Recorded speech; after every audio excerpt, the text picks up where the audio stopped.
Pat O'Connell had said it looks very, very likely that pipeline is like, barring some kind of crazy thing happening with the government in Hawaii, it looks like everyone's moving forward. Hawaii opened up to now, the middle of the month. Like you can get a rapid test and you can go into Hawaii now, which is a big change. Before it was 14 days. So that was a problem. So they're going to be able to do pipeline, it looks like, and another event as well. I can't believe that.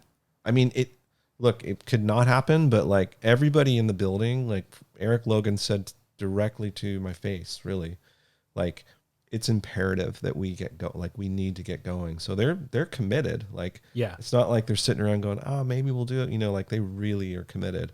And I think it would be good. I think that organization needs to get going, like it's difficult. They have all of these sponsorship agreements. A lot of the people have already paid for things.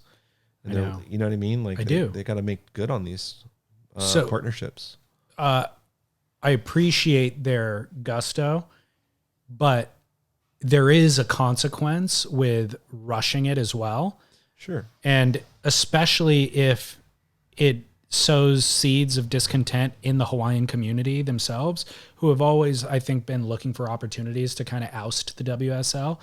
If one of the big first openings that the state does or the county does as a tourist thing is letting a sporting body come in and bring all of the people that they need to bring with them to do it, and then flying surfers in from Brazil and South Africa and Australia and everywhere else around the world to this little petri dish, that's ripe with consequence.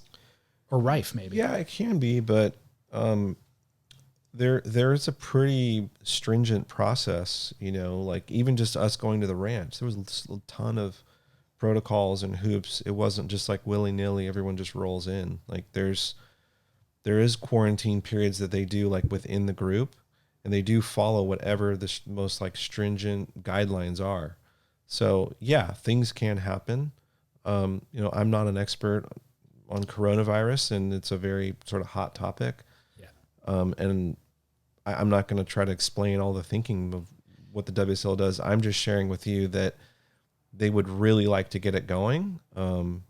Obviously, if information comes, to light that, hey, this is a bad idea, community doesn't want it, they're just going to pull the plug. I mean, they pulled the plug multiple times during this, and I think and not to defend the WSL, but I do think that they erred on the side of safety, right, from the beginning. Like when it became apparent, like, hey, we just gotta put everything on hold, But I don't know, what is the answer. Well, look, I want to see the contest happen, and I would love to see 2021 happen, like the entire season.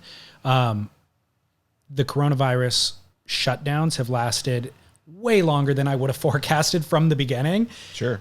And seeing that now, I just have a hard time believing that 1 month from now we could be given a green light to an event. I think there's just too many moving parts. But you're telling me that they are working hard to make it happen. Insider info told me the trophies are already being built. So things are moving in that direction. They are. And there's a lot of discussion about people's safety. So like, it's not like there's going to be a crowd on the beach. There isn't going to be, the surfers won't have an entourage, they are allowed at the most. When we did our event, they could have one guest, and that guest had to go through all the same testing and quarantine. Yeah. It's like, hey, you get the test, you go straight to your hotel room, you stay there, and then you go into the surf ranch. I'd imagine they're going to create some sort of bubble, if you will, in and around there. The worst case scenario would be WSL comes and does this event, and then there's an outbreak or a spike in COVID cases on Oahu, and the government reacts to that by restricting tourism as a result. Yes. Then that would be an absolute nightmare PR situation for the WSL. Or if there were COVID cases on tour because of it. And then surfers have to not be able to go to the next event because they contracted COVID at the first event. Right. I mean, those are nightmare scenarios. It is. I mean, and This is something Pat and Elo and that whole crew are just, agonizing over every day. I don't envy him. Yeah. I mean, this is complete uncharted waters. Yes.